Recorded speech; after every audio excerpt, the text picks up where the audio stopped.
Ito po yung mga testing acids na meron ako, which is nabili ko pa to nung nasa Israel ako. At ayan, so ito yung 14, 18, and 22 karat na tester. Meron din akong pang test for 24 karat. And ito yung stone kung saan dito kinakaskas yung alahas para matest natin kung ano yung purity ng alahas or kung ano yung karat. So samahan niyo po ako, ipakita sa inyo kung paano natin i-test yung ating jewelry. So ito kasama na yung lalagyan niya, ayan.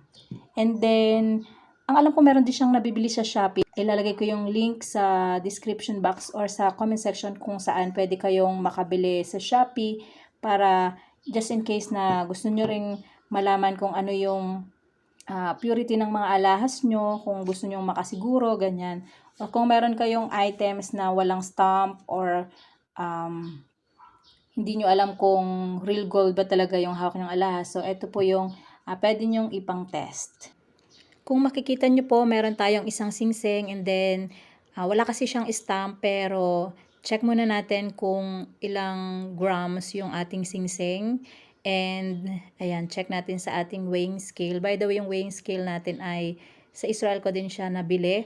And ayan, nung napitimbang natin ay meron siyang 2.69 grams. And then, i-magnet test muna natin. At kapag po ang alahas ay hindi dumikit sa magnet, ibig sabihin possible na gold siya or pasado siya sa magnet testing. At kapag dumikit naman, ibig sabihin ay hindi siya real gold.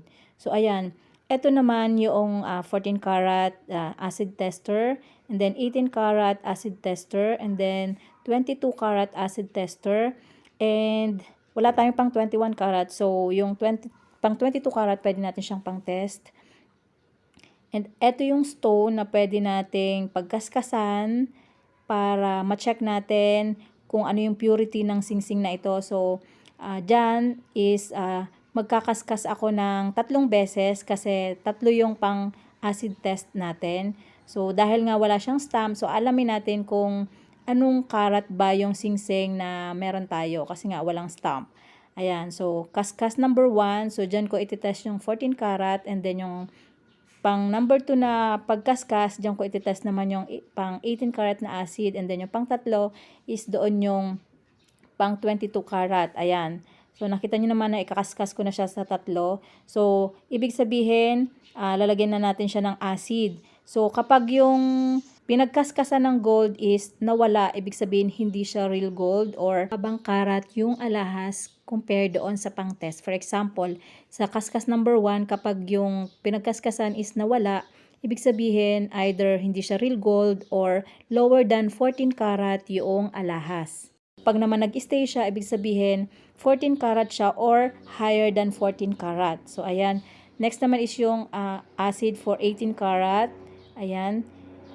Patakan din natin yung pangalawa nating pagkaskas. And then next is yung pang 22 karat kasi nga wala tayong 21 karat. So, 22 karat na lang. Mati-check din naman natin dyan kapag kung ano yung purity ng gold. Ayan. So, hintayin lang natin ng ilang segundo para ma-check natin kung ano yung kalabasan. So, papakita ko sa inyo kapag nag-stay, ibig sabihin real gold siya at makikita natin kung anong karat ng gold. So, dahil hindi masyadong makita sa video, ay in-screenshot ko na lang, ayan. And makikita nyo doon sa first kaskas at second kaskas is nag-stay. Pero doon sa pangatlo, which is yung 22 karat na acid yung gamit natin, is nawala siya. So, ibig sabihin, it's either 18 karat or 21 karat itong ating singsing na tinet. Pero dahil alam natin ang color difference ng 21 sa 18 karat, kaya ang judgment ko dito is 21 karat.